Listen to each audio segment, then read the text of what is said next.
Vou contar para vocês um caso muito interessante sobre redes sociais, sobre crimes. Vocês já perceberam, né? Por isso que eu gosto de ler notícias. Tem 1000 facetas. A gente pega uma notícia, uma matéria, lê o que está escrito ali, mas tem muita coisa por trás, tem muito ensinamento. Às vezes a gente vai pela chamada da coisa e, na verdade, tem muito mais informação ali. Também portal UOL, Caderno Internacional. O caso do policial canibal que foi condenado por compartilhar suas fantasias aterrorizantes. Prestem atenção nessa matéria. Como acontece com muitos casais desde que a internet entrou em nossas casas, Kathleen suspeitava do tempo que seu marido passava online. Ela decidiu então instalar um software espião em seu computador, que estava sendo usado por ele desde que o dele havia pifado. Kathleen acreditava que seu marido estava tendo um caso com outra mulher, mas ficou chocada com o que descobriu. Além de imagens de mulheres torturadas e abusadas sexualmente, Kathleen descobriu buscas online por frases como sequestrar uma mulher, receitas culinárias com carne humana e escravidão branca. Gente, qualquer um de nós que encontrar no computador de alguma pessoa que a gente gosta, seja marido, mulher, filho, mãe, pai, primo, quem for, buscas por isso, você vai ficar aterrorizado. Aterrorizado. Receitas culinárias com carne humana. Você tá doido? Basta eu ler isso na busca de alguém que eu vou pirar o cabeção. Nossa Senhora. Aí o cara ainda vem e bota escravidão branca, como sequestrar uma mulher. Quer dizer, ele quer comer, não é qualquer carne, ele quer comer uma carne de mulher. Gente, que horror, que horror. E ele também postou relatos detalhados de agressão sexual e canibalismo em um fórum da web dedicado a fetiches sexuais, com o título Caçador de Carne de Menina, em tradução livre para o português. Gente, eu chego a arrepiar de pavor. Pior ainda, seu marido estava conversando online com outros homens sobre onde, como e com que exatamente sequestrar, matar e comer mulheres que ele conhecia, incluindo amigas da faculdade, uma adolescente vizinha deles e a própria esposa. Nossa, mãe, a esposa conta. Eles iam amarrar meus pés e cortar minha garganta e iriam gostar de ver o sangue jorrar, disse ela, soluçando no banco de testemunhas durante o julgamento dele, porque quando ela descobriu, ela denunciou, ele foi preso e ele foi a julgamento em fevereiro de 2013. Ele foi em fevereiro de 2013 e ele foi preso em outubro de 2012. As fantasias eróticas desses homens com quem ele conversava incluíam outras 2 mulheres que seriam estupradas, uma na frente da outra, para aumentar seus medos. Uma outra seria queimada viva e 2 seriam colocadas na grelha e cozidas em turnos de 30 minutos para prolongar ainda mais seu sofrimento. Gente, é de... Nossa Senhora, você tá doido. Isso é de matar a gente do coração. Ele também, o nome do moço é Gilberto, ele também chorou ao ouvir o testemunho da ex-mulher que descobriu tudo durante o julgamento. ele era antes disso tudo vir à tona, ele era policial de Nova York. 28 anos de idade, era formado em psicologia e o casal tinha acabado de ganhar um bebê recém-nascido. Ele foi acusado de tramar na internet para sequestrar, estuprar, matar e canibalizar mulheres e de ter usado um banco de dados federal para pesquisar as informações de contatos de várias delas. Então, será que ele ia partir da fantasia para o real? Outro dia, não sei, eu publiquei nas minhas redes sociais um caso de que criaram bonecas muito realistas de silicone no formato de criança para pedófilos. E as bonecas estouraram a boca do balão. Recorde de vendas. E todo mundo, que absurdo! E na verdade as pesquisas indicam, isso foi lá no Japão, que as vendas dessas bonecas diminuiu drasticamente os casos de pedofilia. E aí eu te pergunto, quando o cara vai para a internet e conversando com seus iguais na internet sobre essas fantasias brutais, eles param nisso ou não? Como terapeuta, eu digo que sim. É muito bom quando o cara consegue, de alguma forma, expor sua fantasia e ficar nisso ali. O problema é que esse sujeito, ele começou a pesquisar dados de contato das mulheres. Aí indica que ele ia partir para ação. Aí a coisa começa a ficar perigosa. Repetindo, não é porque a pessoa realiza virtualmente um fetiche, ou com uma boneca, ou seja lá como for, que ele vai executar aquilo na vida real. Não. É um maluco que está controlado. Agora, a partir do momento que ele começa a pegar contatos, com certeza ele está planejando sair do virtual para o real. Bom, as provas eram então irrefutáveis, né? A esposa, a Kathleen, ela fugiu aterrorizada na época que ela descobriu para a casa dos pais dela e denunciou ele para o FBI, que é a Polícia Federal Americana, né? E deu acesso ao laptop e a um outro computador também que eles tinham em casa. Vocês imaginem a fartura de provas. Os investigadores puderam checar uma conversa em que ele, o Gilberto, fala sobre uma mulher real que ele conhecia e a logística de como a colocaria no forno. Em conversas na Deep Web, que é aquela web que a gente não consegue acessar, que só tem porcarias, coisas horrorosas, ele havia discutido nos mínimos detalhes as estratégias para cometer esses crimes.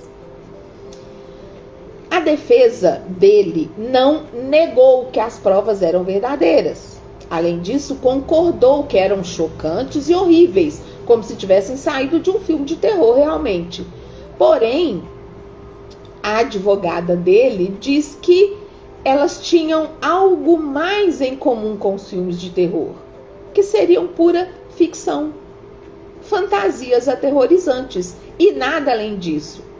Ou seja, de que ele não teria coragem de partir para a situação real. Esse caso, a advogada argumentou, testou princípios fundamentais lá da Constituição americana. A liberdade de pensar, a liberdade de dizer, a liberdade de escrever e até mesmo os pensamentos mais sombrios da nossa imaginação. E o fato é que, apesar de tudo que foi encontrado, não houve indícios de que algumas das mulheres tivessem sofrido alguma agressão. Essa é a questão. Ele não partiu para a ação. Partiria? A gente não pode dizer que sim nem que não. Eu, Adriana, na minha convicção, eu acredito que ele iria partir sim. Pelo fato de uma das provas ser o fato dele acessar dados, né, dessas mulheres, de algumas dessas mulheres, no banco da polícia, já que ele era policial.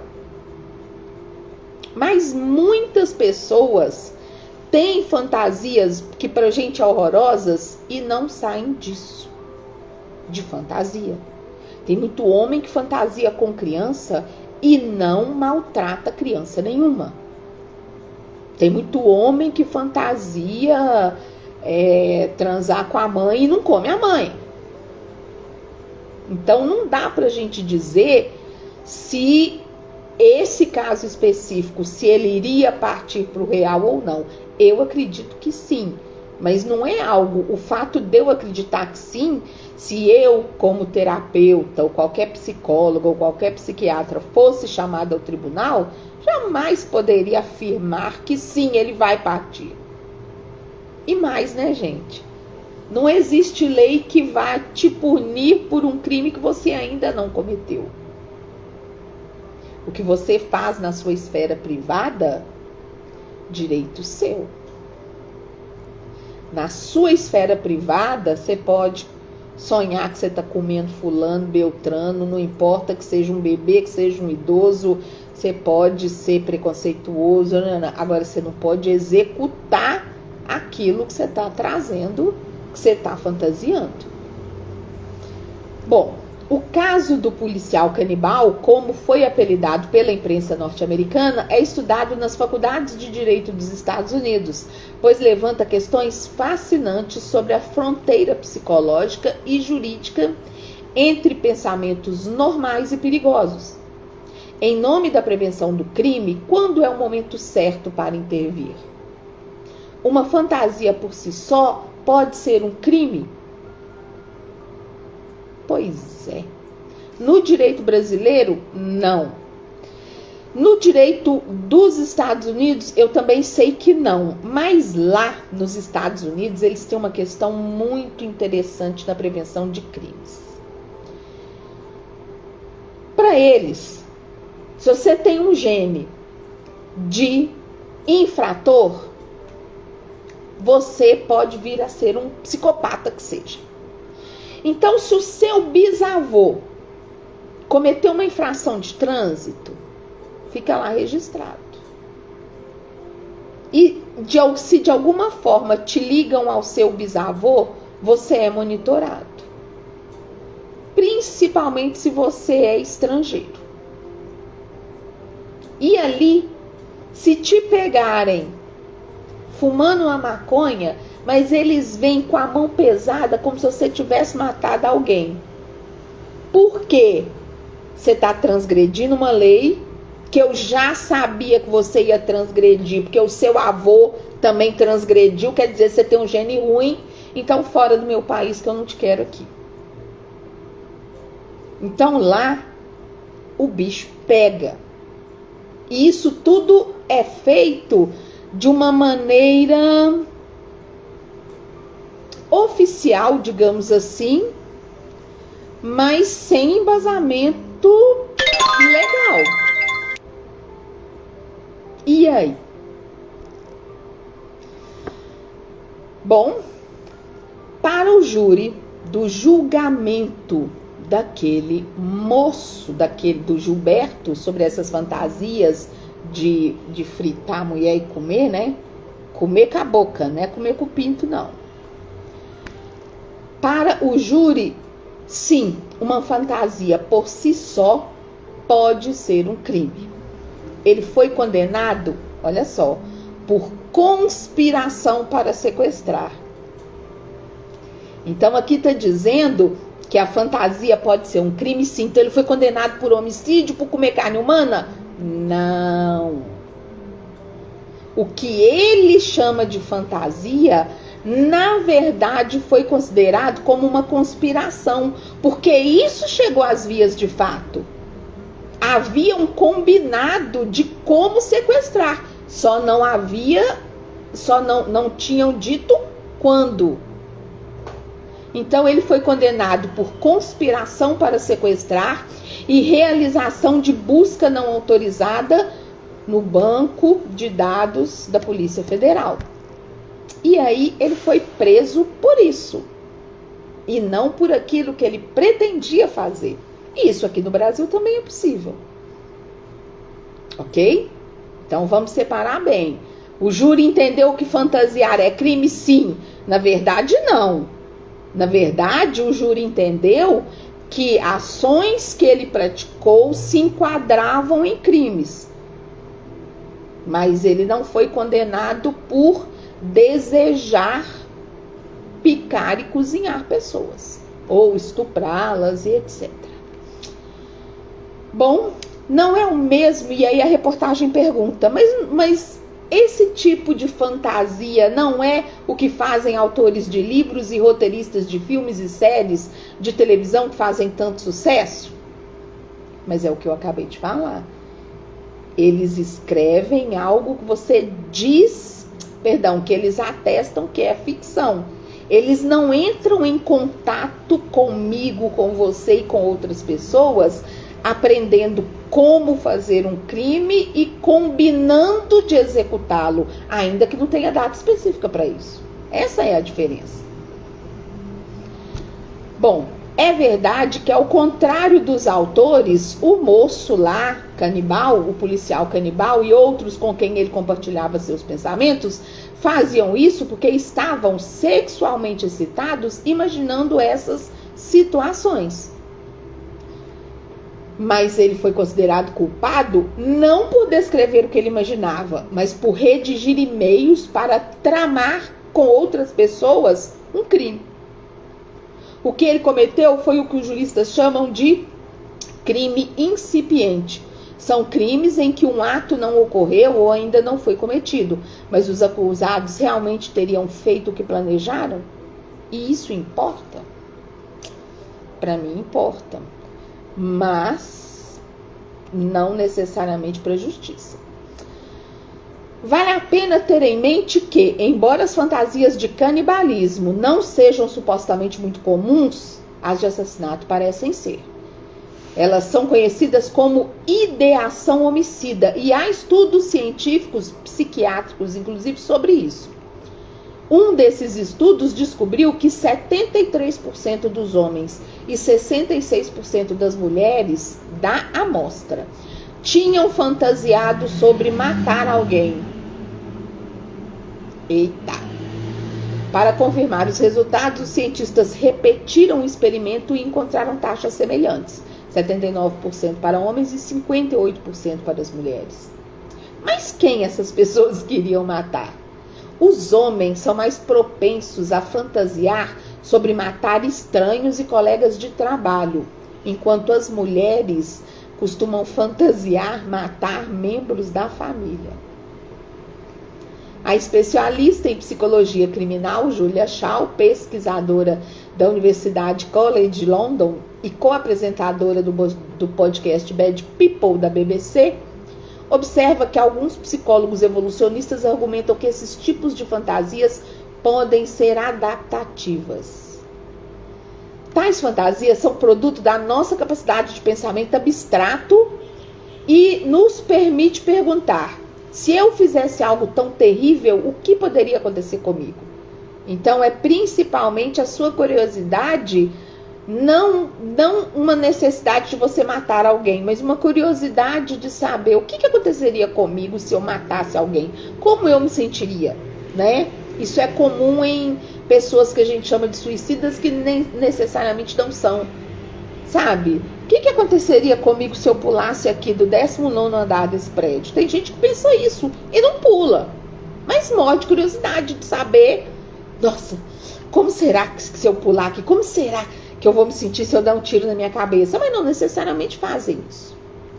E a psicóloga fala: quando ensaiamos mentalmente essas situações, percebemos que assassinar alguém provavelmente não é o que realmente queremos fazer, que não poderíamos viver com as consequências disso.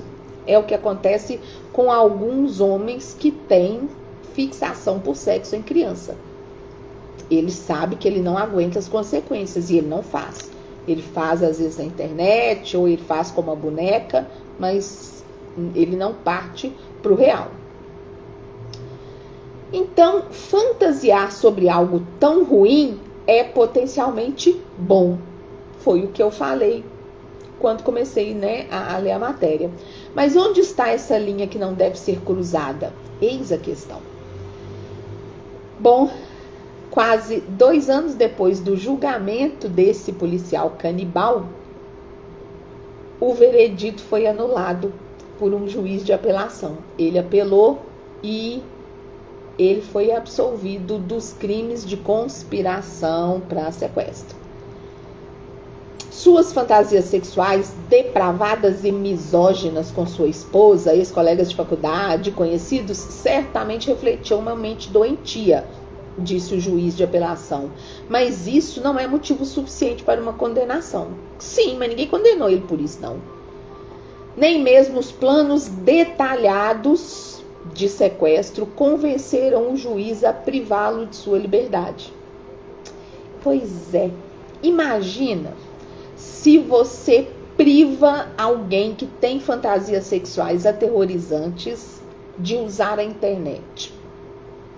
Porque ultimamente tem havido algumas decisões, não nessa linha, mas por exemplo, né, acho que é o Danilo Gentili tá proibido de usar as redes sociais por causa das ofensas que ele fez.